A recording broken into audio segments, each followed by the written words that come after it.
अगर कोई इंसान आज सो जाए और हजारों साल बाद जागे तो क्या वो जिंदा रहेगा? उसकी उम्र बढ़ेगी, उसका शरीर सड़ जाएगा, या फिर समय उसे छू भी नहीं पाएगा? आज साइंस इसे कहती है क्रायोस्लीप। लेकिन हजारों साल पहले एक इंसान ये कर चुका था। ये कोई साइफाई कहानी नहीं है, ये कोई भविष्य की कल्पना नहीं है। ये कहानी लिखी है हमारे प्राचीन ग्रंथों में, और इसका नाम है राजा मुचुकुंद। एक ऐसा योद्धा जो सोया नहीं था, वो समय से बाहर चला गया था।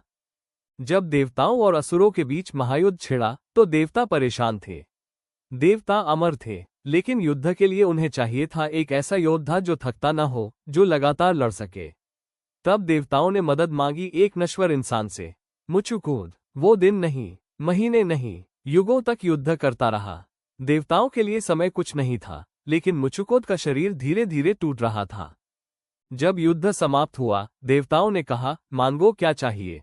मुचुकुंद ने न अमरता मांगी, न स्वर्ग, न सत्ता। उन्होंने कहा, मैं बस सोना चाहता हूं। तब इंद्र ने दिया एक अनोखा वरदान, अटूट नींद। लेकिन एक चेतावनी के साथ, जो कोई भी तुम्हारी नींद तोड़ेगा, तुम्हारी पहली नजर पड़ते ही वो राख बन जाएगा। और फिर समय बहता रहा, युग बदले, सभ्यताएं बदली, और मुचुकुंद एक अंधेरी गुफा में जमे हुए समय में सोते रहे। अब आता है द्वापर युग। जन्म हुआ काल्यवन का, जिसे वरदान था कि कोई भी अस्त्र शस्त्र उसे मार नहीं सकता।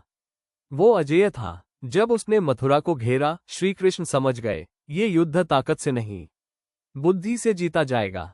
श्री कृष्ण काल्यवन को एक अंधेरी गुफा तक ले गए। काल्यवन ने सोचा, कृष्ण डरकर भाग रहे हैं, लेकिन वो नहीं जानता था, वो इतिहास की सबसे खतरनाक नींद के पास पहुंच चुका है। गुफा में एक सोया हुआ शरीर।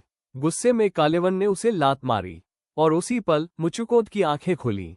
हजारों सालों की रुकी हुई ऊर्जा एक पल में बाहर निकली। काल्यवन, राख।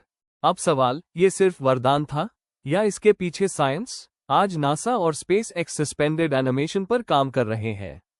अगर शरीर का मेटाबॉलिज्म लगभग शून्य हो जाए तो एजिंग रुक जाती है। अब सोचिए, अगर कोई शरीर हजारों साल बायोलॉजिकल स्टेसिस में रहे, तो क्या उसके सेल्स में पोटेंशियल एनर्जी जमा हो सकती है?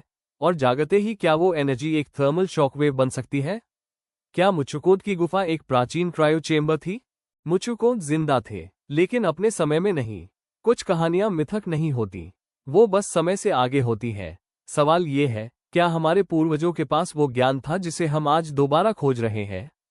आप क्या सोचते हैं? कमेंट्स में बताइए। सनातन के ऐसे प्राचीन वैज्ञानिक ज्ञान को लोगों तक पहुंचाने के लिए लाइक और शेयर करना ना भूलें, और ऐसी ही रोचक और रहस्यमयी कहानियों के लिए वेदास्त्र को सब्सक्राइब करें।